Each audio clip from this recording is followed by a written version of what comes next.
Our next panel is going to be headed by Jennifer Purcell. We're going to learn a little bit more about Future Ready Oregon 2022, and Jennifer is going to lead that panel. Now, Jennifer brings extensive public and private sector experience and a proven history of developing collaborative relationships to this work. Jennifer is a strong leader and a skilled facilitator with 20 years experience providing marketing, communications, strategic planning, and organizational development services. Jennifer currently serves as Governor Kate Brown's North Coast Regional Solutions Coordinator and the Governor's Workforce Policy Advisor. Jennifer was instrumental and critical to the development and creation and passage of the Future Ready Oregon 2022 Act. In her role with Regional Solutions, Jennifer is busy coordinating high-profile economic development projects in Tillamook, Clatsop, and Columbia counties. Regional solution teams support this unique community and economic development needs of different regions. Personally and professionally, Jennifer is committed to pursuing community vitality as an active member of the Tillamook County community. Jennifer invests herself in supporting economic diversity, promoting community engagement and leadership development, and ensuring opportunities for education and workforce development. So I'd like you all to give a warm welcome to Jennifer Purcell, and she will bring up her panel.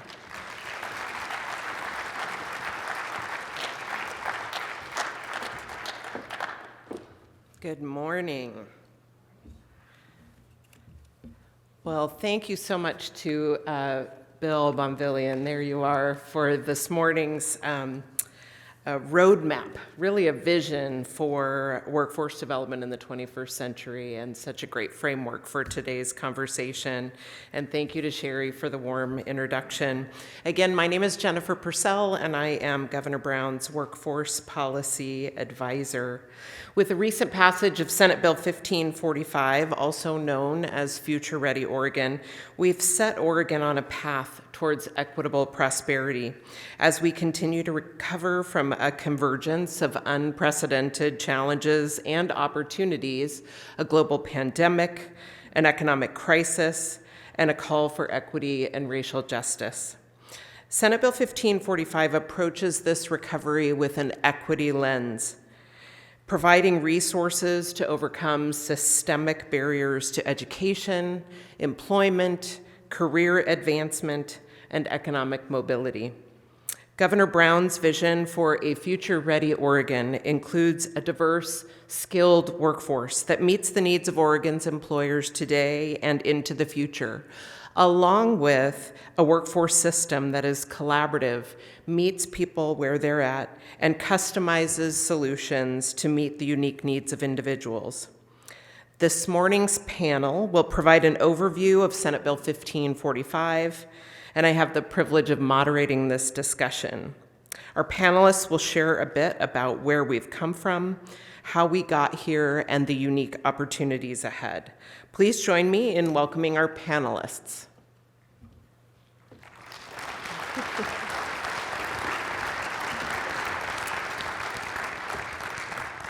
First, we are joined by Senator Michael Dembrow. Senator Dembrow represents Senate District 23, which includes parts of Northeast and Southeast Portland. First elected in 2008 to the Oregon House of Representatives, Senator Dembrow was appointed to the Senate in November of 2013 and is currently serving his second elected term. Senator Dembrow currently serves as chair of the Senate Committee on Education. And while serving in the Oregon House, Senator Dembrow chaired the House Committee on Higher Education and Workforce Development and was closely involved in the process of creating the Higher Education Coordinating Commission. Prior to entering the legislature, Senator Dembrow was on the faculty at Portland Community College for several years and was appointed the first community college faculty representative on the Oregon State Board of Education in 2006. Senator Dembrow has been a member of the Workforce and Talent Development Board since 2013, and along with fellow panelist Representative Reardon, he's been a strong advocate for the state's reinvestment in career and technical education. They were both closely involved in the design and passage of the Future Ready Oregon bill. Please join me in welcoming Senator Michael Dembrow.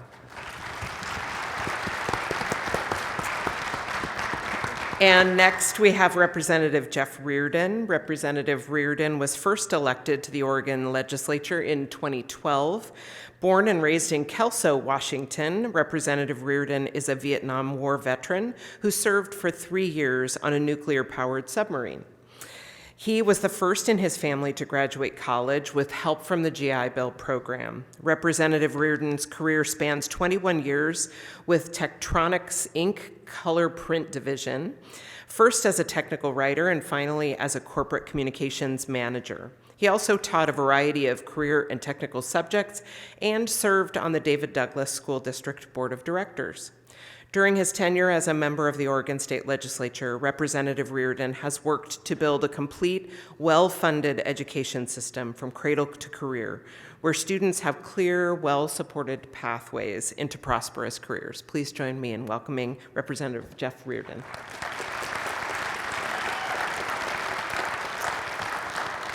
And next we have Patsy Richards. Patsy is a native of St. Croix in the U.S. Virgin Islands. Patsy has 20 plus years of workforce development experience. Before taking on the role of Director for Long-Term Care Works at RISE Partnership, Patsy played an integral role in developing and implementing the state of Alabama's apprenticeship program. Her multicultural background and love for a thriving community has led to numerous opportunities to successfully ready the workforce. Patsy has a bachelor's degree in marketing, management, and research, and a master's degree in human resource management from Troy University. I had the privilege of working with Patsy as the co-chair for the Racial Justice Council's Workforce Workgroup, and her leadership, passion, and dedication to the work of equity and continuous improvement is inspiring. Please help me welcome Patsy Richards.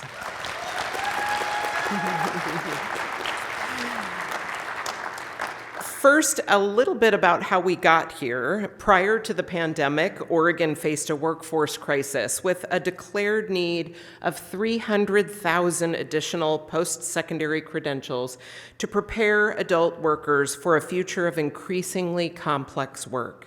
In 2020, Governor Brown convened her Racial Justice Council to inform policy and budget priorities with a racial justice lens. Over the following year, workforce needs consistently emerged as a priority across all policy areas. This disruption created by the pandemic further exposed significant disparities in how our workforce system serves Oregon's historically underserved and vulnerable communities, including people of color, people with low incomes, and rural Oregonians. It became clear that we needed to reconsider Oregon's workforce and talent development system through the lens of equity and racial justice.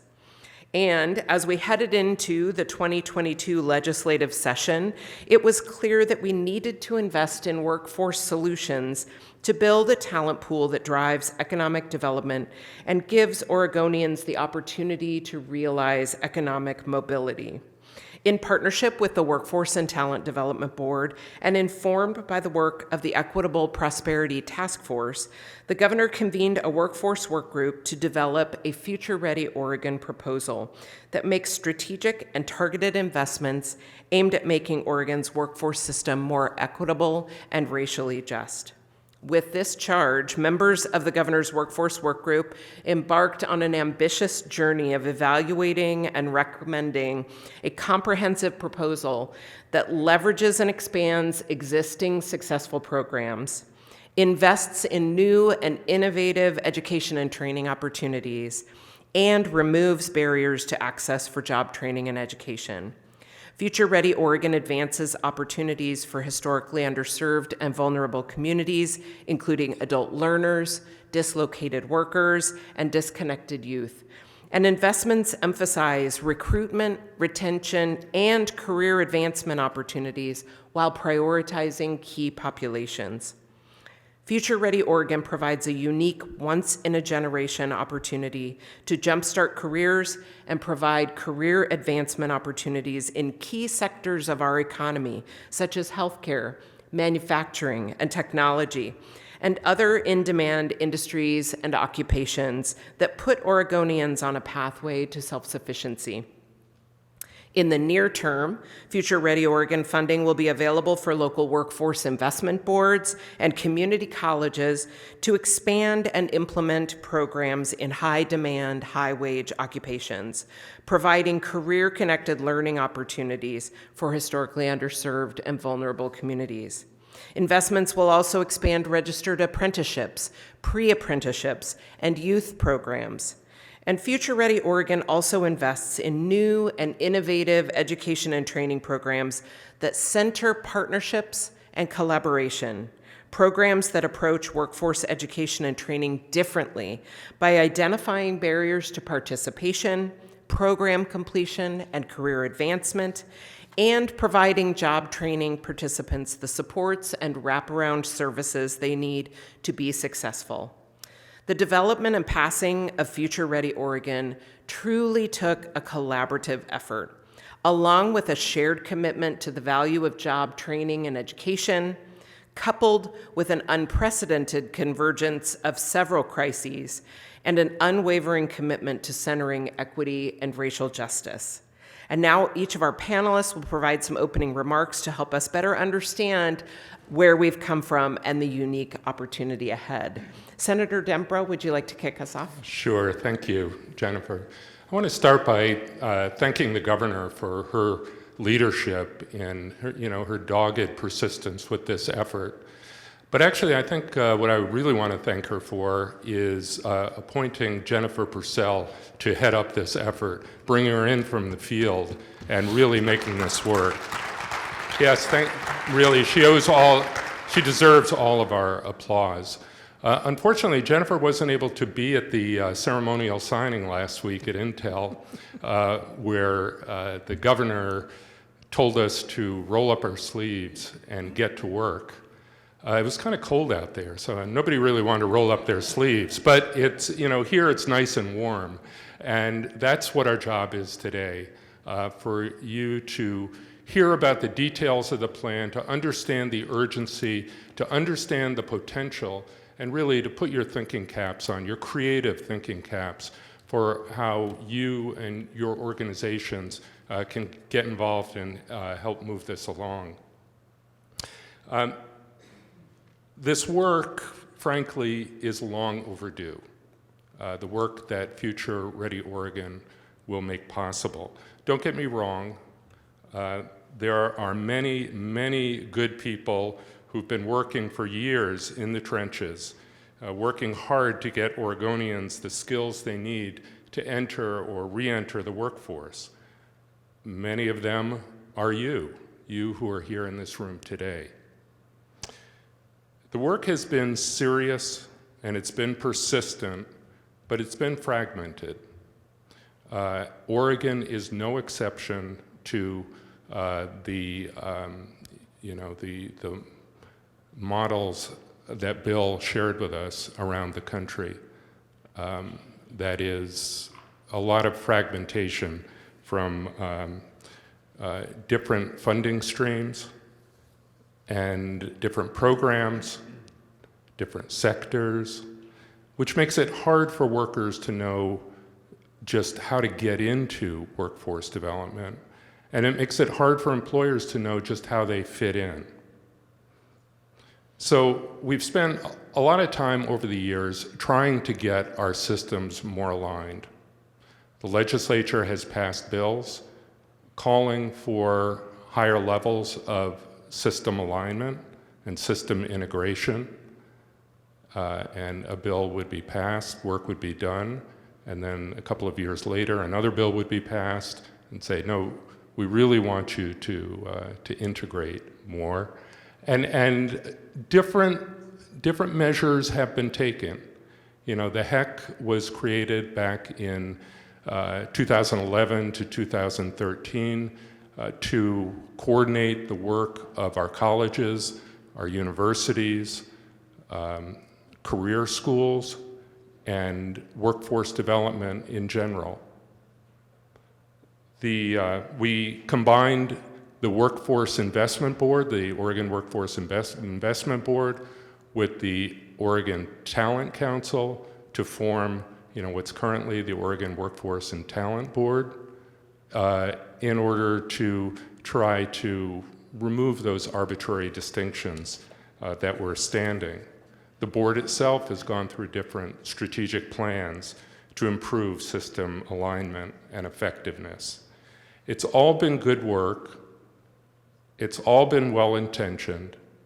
It has created a potential framework for effective work, but there's always been one thing missing. Always been one thing missing. Dollars. The state has never really been able to deliver on the investment that workforce development needs in this state.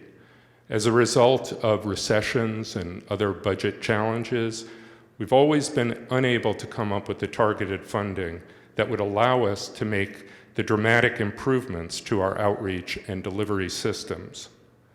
Necessary investments in K-12, public health, public safety, always took precedence. So inevitably, in the end, we were just distributing limited federal dollars and just reshuffling the deck chairs, or at least that's how it felt. And that's why it's so remarkable and so critical that Oregon policymakers and practitioners have been able and willing to seize this moment.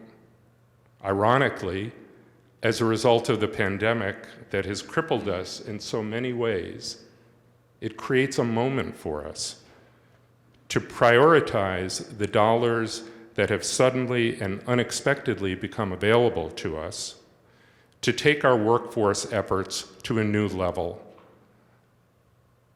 You know, last year, I got a call from Duncan Wise, and Duncan said to me, Michael, this is our moment. We need to use some of these ARPA dollars. We need to use some of these dollars that the state is now seeing with its surplus and really invest in the workforce system. And I said, okay, I agree. And he said, I want $200 million. And I said, okay. And seemed like a good starting place for me, you know, knowing that it would inevitably be whittled down. And I talked to the co-chair of our Ways and Means committee, and we talked about it. She said, yeah, it sounds like a great idea. I said, we need $200 million, Elizabeth. And she said, well, I don't know about that, but we'll see what we can get you. But I think we can get you something. And what's remarkable is that all the potential pitfalls that could have brought this down, squabbling between different sectors, you know, local, statewide approach, regional approach, et cetera, in the end, it was able to be worked out. And the case was made so effectively that that $200 million initial ask became $200 million in appropriated dollars. Really quite remarkable, quite remarkable. And I do, again, you know, I really want to thank the Racial Justice Council for setting the framework for this, and to Jennifer, really, for her work, because there were many problems, and she was able to find solutions for them. So give me another round of applause for Jennifer.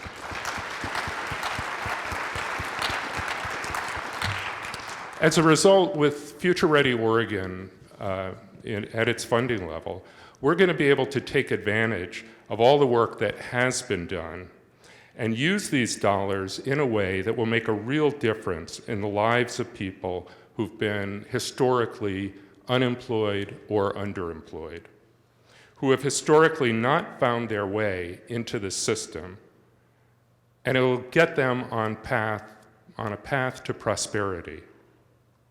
And it'll create systems for that work to continue.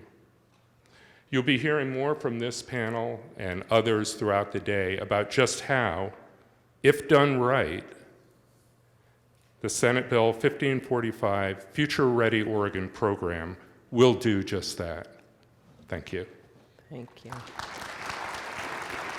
Representative Reardon.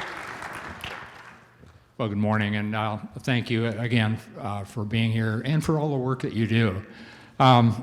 You know, I wouldn't want to say that government moves slowly, but I recall conversations in the 1970s, seriously, with a teacher at Mount Hood Community College who was teaching secretarial skills. You know, you had your choice, manual or electric typewriter, shorthand, a number of programs like that.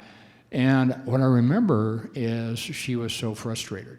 She had students that were performing well, wanted to be in a program, but dropped out. And they did it for the same reasons that we're facing today: lack of childcare, transportation, just problems that got in the way. It wasn't lack of desire, lack of ability. And so I really have to wonder about what if we'd have had that Future Ready Oregon type program 50 years ago? What would the differences be to those families, to those, these were primarily mothers, and you know, that whole generational difference that would have made, and I think that's what we're on the cusp of doing right now. I have had another thought since that one 50 years ago. About 5 years ago, I had introduced a program. It was supposed to be a pilot program to train up 1,000 people, East Multnomah County. It's a very high poverty area, and we wanted to train those folks up for jobs we knew were coming online at Troutdale Reynolds Industrial Park. And it seemed like a perfect match. It was a great idea, worked a lot with work systems, and great idea, but no money. Okay, so I thought, okay, I'll try it again. A couple of years later, similar program, except we wanted to expand it across the local workforce boards across the state. Again, no funding. It took a pandemic to realize that we could use those concepts to build on and lay the groundwork for Prosperity 10,000, which is now a part of the Future Ready Oregon bill. So that's a little bit of history. As Senator Dembrow mentioned, this is funded, baby. Let's, but we need your part. We need you to roll up your sleeves and get to work on it. So, Thank you. And Patsy. Thanks, Jennifer. I want to say thank you to the governor. I want to say thank you to the Racial Justice Council Workforce Workgroup. We had Mark Mitsui, which is he's the president of Portland Community College. Senator Dembrow, Representative Reardon, Duncan Wise, Oregon Business Council. We had Kelly Kupchak. I think I pronounced that. Kupchak. Thank you. We had so many people that leaned into this process. And why is that so important? I am so passionate about workforce development.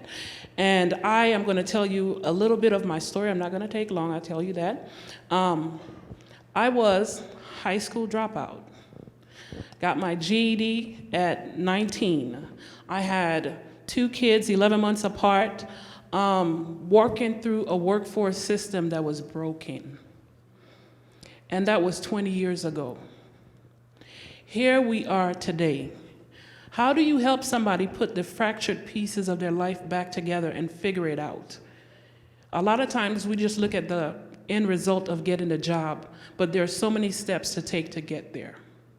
And I look around this room, and what I think about most, the only way we're going to get to the finish line of helping people is to collaborate. And that is what the spirit of the Workforce Workgroup for the Racial Justice Council did, just that. We leaned into the process and realized we could not go this alone. This is too big. The labor shortage is here. Our workforce is bleeding. Do you want me to tell you how I know we're bleeding? The job opportunities, and people are not knocking down those doors for the job opportunities. But I also want to highlight the barriers. They're not just barriers to entry, but what about the barriers to retention? Working on a job, you need childcare. Guess what? If your job is 24 hours and your childcare closes at 5 o'clock, does that present a barrier? So what I want to tell you today is not that people don't want to advance.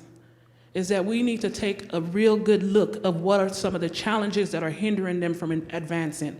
And so my challenge is to this room, as we lean into this work, just remember, every person that comes through your door, they're coming with a unique set of challenges and opportunities, and how do we help them navigate that?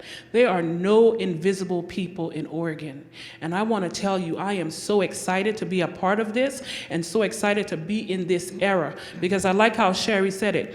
A lot of us read about history-making events. We get a chance to be a part of it. And what we do from this day forward, rolling up our sleeves and implementing, these dollars in a way that's meaningful to the individuals that need it the most, will make the difference. Thank you.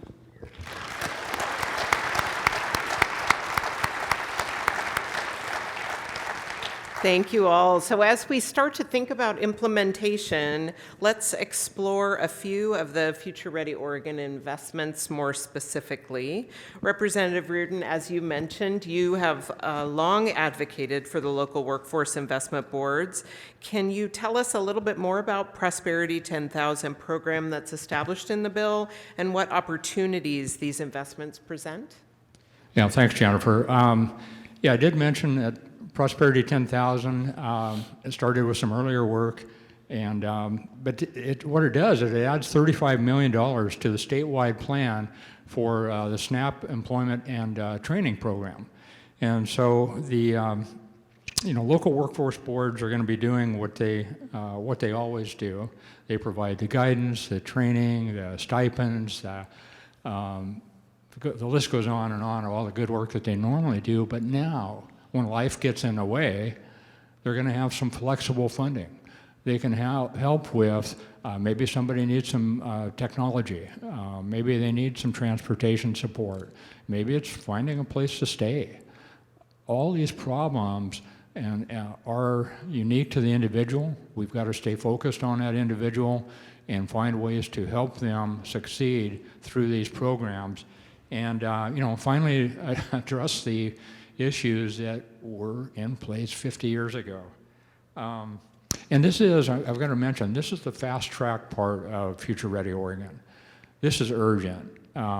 We have organizations, we have the local workforce boards that have the existing relationships, if you know. They have the ability, the mechanisms to get this money out the door, I think, quickly. And they've been anticipating this bill, so they're ready to go. They're not just hearing about it the first time today. So I think that with that, I expect to see really great things. And just close with, we've got to take advantage of this. I don't anticipate another $200 million in our future anytime real soon. But I think we can do this. We've been waiting. We've been building the building blocks, as Senator Dembrow mentioned, and it's time to get it done. Thank you. Thank you. And Senator Dembrow, thank you so much for your leadership and advocacy for post-secondary education.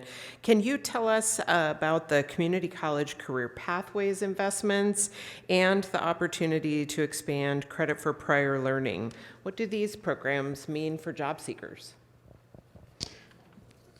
So, as Patsy said, people who are thinking about going into a training program to take on a new employment or to move to another kind of employment, or to move try to move up the career ladder, it's a daunting prospect. They face many barriers.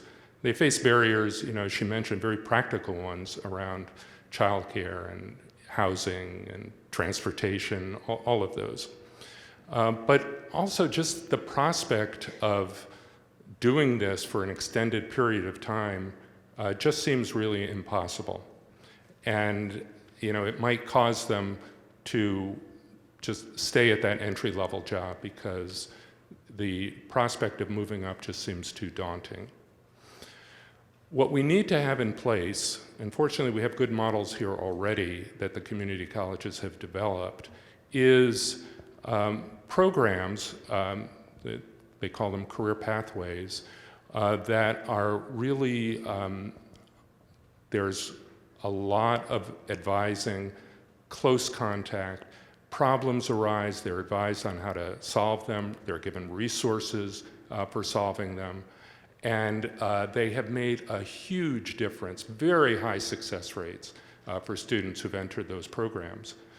But they need to be rolled out. The model is there, the system is there, it just needs more funding. And Future Ready will provide them right away with $15 million of general fund funding in order to be able to do that. This notion of a career ladder, I got a really good taste of it a couple of weeks ago. We have a task force going on, that's focused on underrepresented students in higher education. And we were at Portland State University for discussions and a site visit. And President Mitsui from Portland Community College took us to a new building on the PSU campus. It's a partnership between PCC, PSU, and OSU for programs in public health and in dental health. And in that, what we came to see in this beautiful facility, new facility for dental tech, is that there is a dental assisting program where students, after 9 months of study, can earn wages of $30 an hour.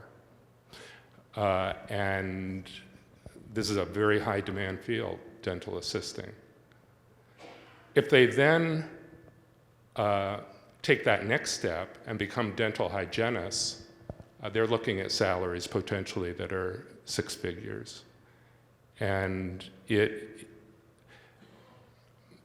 to move from the dental assisting to the dental hygiene, which will be fantastic for them and their families and for us as a community because we need them, they're going to need support in taking those steps. And that support is going to need to come in part from programs like Future Ready. It's going to have to come from their employers who are helping them to make that move up that career ladder, from their unions, if they're in a unionized setting, through those kinds of partnerships. That's what we need. And this Future Ready Oregon investment is going to help create those partnerships, which really is fantastic.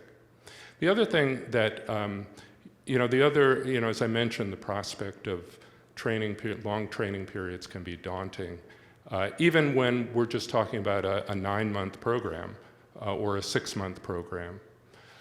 And so another tool that Future Ready Oregon is investing in is credit for prior learning.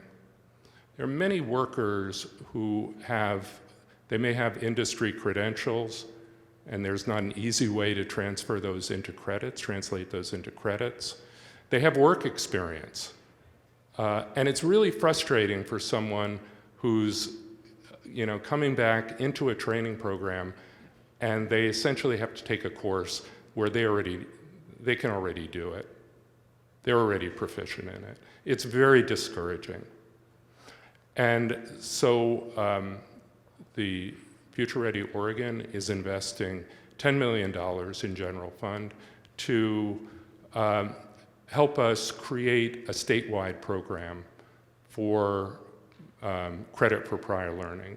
It's got to be a partnership. The faculty will have to be involved with it. Industry is going to have to be involved with it to determine what are those real competencies. And the faculty, what is needed that will allow this student to move to the next level in coursework. So it's got to be trusted.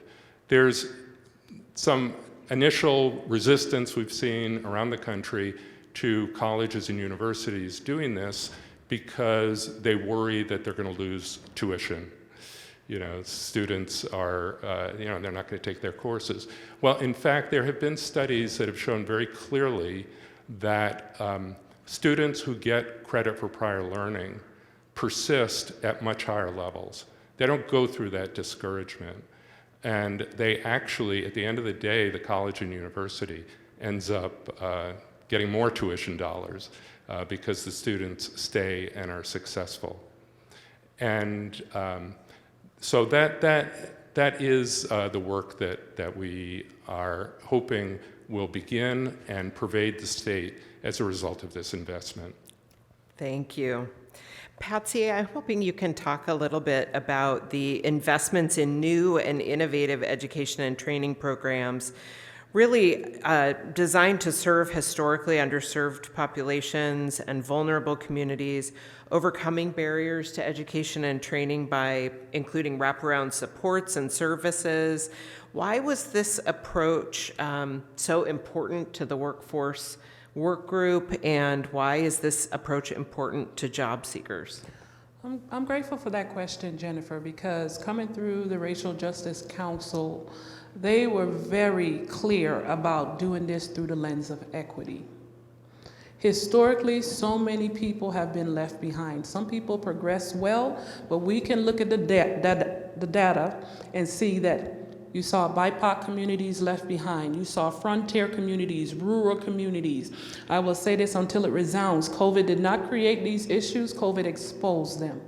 And so with the wraparound services and the new and innovative programs that were required for this 21st century workforce, it's going to really make the difference. Because guess what? How do I get people to engage that have been disengaged?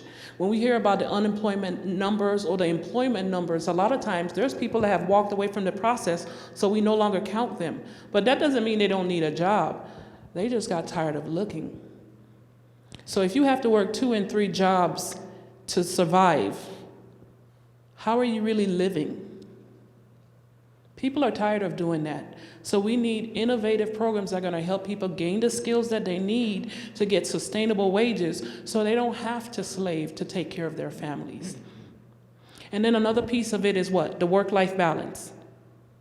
How important is that? This next generation that's coming into the workforce, they're not excited about doing 60 hours a week. They're not excited about driving an hour and a half both ways to work. They're saying that's taken away from my family. Are they wrong?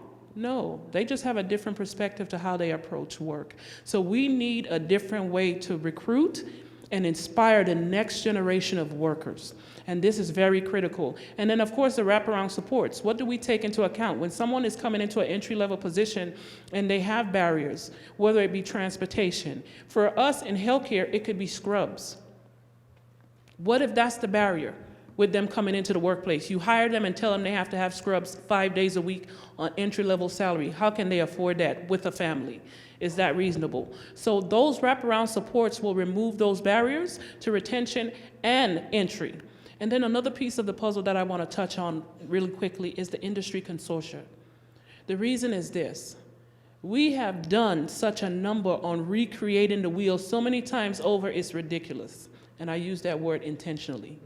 Why don't we come together on a statewide level and bring the industries together, set the standard for the state, bring the curriculum together, it's housed in one place. So guess what? Company A wants to start up, they don't have to start all the way over. They can connect to the Industry Consortium, get access to the curriculum, get access to the standards for that industry. And then another piece of it is, guess what? The trends and the different things that are moving in that industry, you have a captive audience that cares about that industry that will make the necessary decisions. So guess what? Credentialing.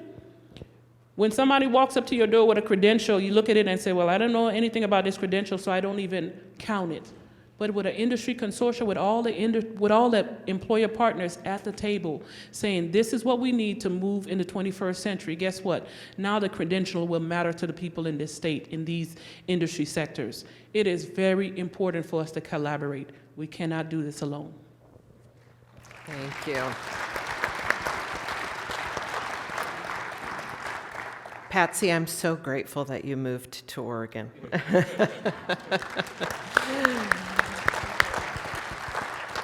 So we are running out of time. What I'd like to do is give each of our panelists 30 seconds, and I'm going to stand on this side of the podium. 30 seconds if there's anything that you wanted the opportunity to share in closing remarks.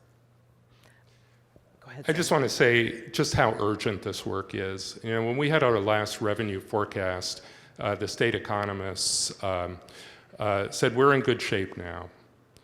But there's one thing on the horizon that was very troubling, and that was our shortage of workers.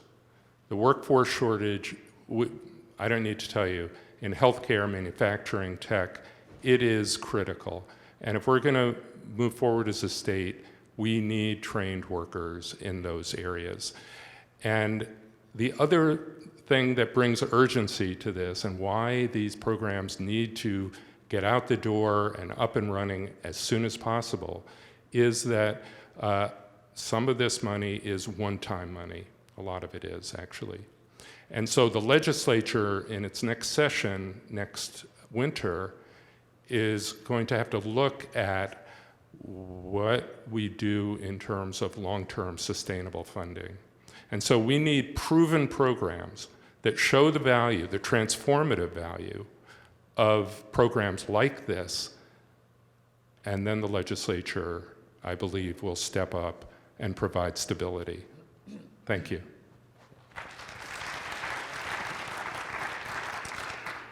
Well, the main learning I've had through this whole process is always listen to Patsy. So that's the key takeaway this morning. But it's easy to get caught up in the excitement, the possibilities of Future Ready Oregon, and I'm excited that it's going to do so much to improve our workforce system. But I must say that this has to be done right. It has to be done with the greatest transparency and the greatest level of accountability. If there's a front page story to be written about the work that we're going to be doing, it has to be about the operational efficiency, about the our ability to better serve the people and the employers of Oregon. And I feel very strongly about that. But I think that as long as each organization, everybody that's involved, remembers two things: be centered on the learner and use equity as your guiding value. And I think we're all going to be very, very successful in this work. Again, thank you for being here.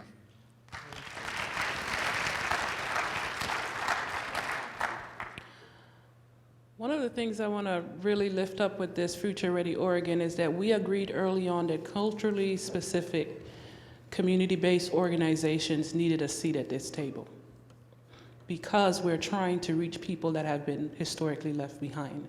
And so I am really excited that in the package, we have lifted up and created a space for them not just to be at the table, but to engage and lead with others that are leading this work. So that's one piece. And then the second piece that I want to lift up in my closing is continuous improvement. We have invested a lot of dollars over the years, and nobody came back to see if it was doing what it was supposed to do. In this package, we have measures to see if it's working, and if it's not, we'll make the necessary adjustments. We are accountable to Oregon and Oregonians that this will work through the lens of equity and continuous improvement, always coming back to make sure it's doing what we said it would do. Thank you. Thank you. And that is our time this morning. You'll be hearing more about the investments and early implementation planning throughout the day. Thank you each for your leadership and commitment to advancing equitable opportunities for Oregonians. Please join me again in thanking our panel.